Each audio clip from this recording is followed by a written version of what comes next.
స్పష్టమైన అవగాహన ఉండాలి. కొంతమంది ఇంట్లో అవకాశాలు ఉండవు, ఒకవేళ కొంతమంది పెద్దలు పెత్తనం వల్ల వాళ్ళకి సరిగ్గా ఉండదు.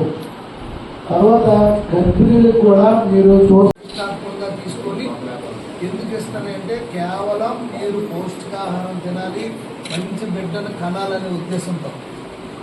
అలాగే మీరు కూడా హెల్తీగా ఉండాలి, నెక్స్ట్ మీరు ఆరోగ్యంగా ఆనందంగా ఉండాలని ఇది మీకు ఇవ్వడం జరుగుతుంది.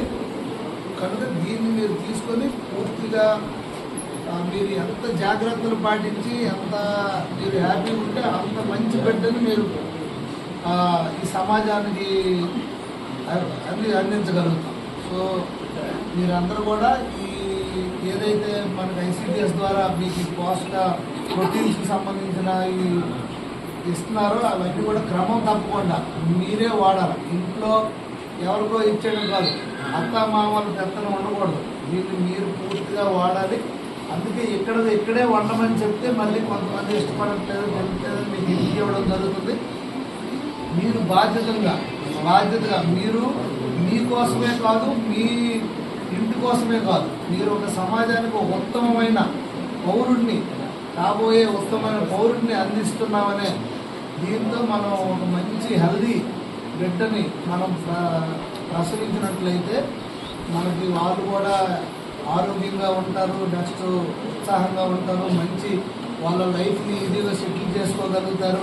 మన ఇల్లుని కూడా చక్కదిద్ది మనల్ని కూడా రేపు ఫ్యూచర్లో చూడగలుగుతారు. అలాగే మన దేశ అభివృద్ధి కూడా తోడ్పడతారు. కనుక మొత్తం ఇదంతా చాలా ప్రతిష్టాత్మకం, చాలా మోస్ట్ ఇంపార్టెంట్ స్టేజ్ ఇది.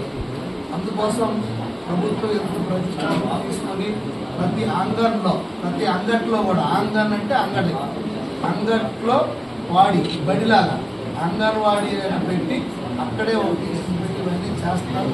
మీరందరూ కూడా ఈ 9 months పూర్తయ్యే వరకు మంచి జాగ్రత్తలు తీసుకొని మంచి ఆహారం తీసుకొని మీరు ఆనందంగా ఉండి మంచి బిడ్డలు ఉండాలని మిమ్మల్ని ఆ భగవంతుడిని ప్రార్థిస్తూ అందరూ సెలవు.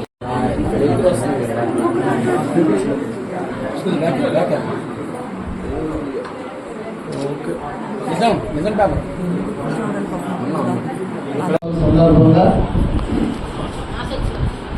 మాసోత్సవాల సందర్భంగా ఈరోజు ఈ కార్యక్రమానికి ఇచ్చేసిన ICDS జిల్లా కమిటీ సభ్యులు శ్రీలక్ష్మి గారికి, అలాగే ఈ కార్యక్రమంలో అతిథులుగా పాల్గొన్నటువంటి పట్టణ పార్టీ అధ్యక్షులు శ్రీ మాదాల వెంకటేష్ గారికి, అలాగే డివిజన్ ఇన్ఛార్జ్ కరగం భాస్కర్ గారికి, అలాగే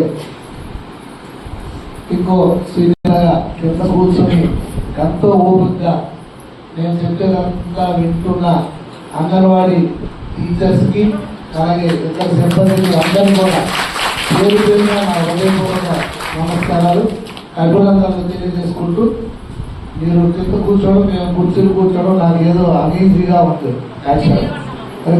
కుర్చీలు ఉన్నాయి, ఖాళీ లేదని చెప్పారు కాదు, ఏముందో ఒక 200 కుర్చీలు చెప్తే రెంట్కి వచ్చేస్తాం.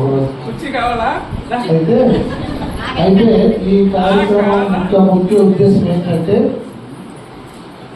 ఈరోజు అంగన్వాడీ మన అంగట్లో బడి, ఏ విలేజ్లో ఏ వీధిలో వాళ్ళకి అక్కడే, మీరు కూడా ఏ వీధిలో ఆ వీధిలో మీరు ఉద్యోగాలు, మీకు ట్రాన్స్ఫర్స్ ఉండవు, ఏముండవు. అయితే ఈ సమాజంలో ఉపాధ్యాయ వృత్తి అనేది చాలా ఇంపార్టెంట్. ఒక ఉపాధ్యాయుడిగా అవ్వాలన్నా విద్యార్థి నుంచి రావాలి. లేదా అన్ని ఎవరైనా PA టు ప్రధానమంత్రి వరకు అందరూ ఉపాధ్యాయుల దగ్గర నేర్చుకోవాల్సిందే. అందుకే ఈ ఉపాధ్యాయ వృత్తి అంటే నాకు చాలా గౌరవం.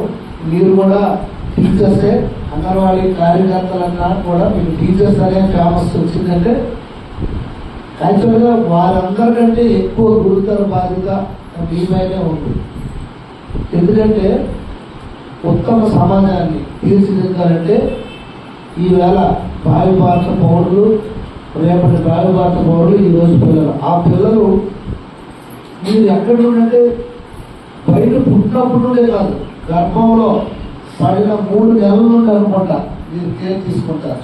3 నెలల తర్వాత ఉంటాయి కదా, మీరు 6 నెలలు 3 నెలలు 3 నెలల 3 నెలల నుండి 3 నెలల నుండి మళ్ళీ 6 సంవత్సరాల వరకు అయినంత వరకు కూడా మీరందరూ ఎంతో బాధ్యతాయుతంగా వ్యవహరిస్తూ అంటే కేంద్ర రాష్ట్ర ప్రభుత్వాలు ఎంతో ప్రతిష్టాత్మకంగా తీసుకొని ఈ ప్రాజెక్ట్ ని ఎంత దిగ్విజయంగా తీసుకెళ్తుందంటే మీరు దీంట్లో అసలు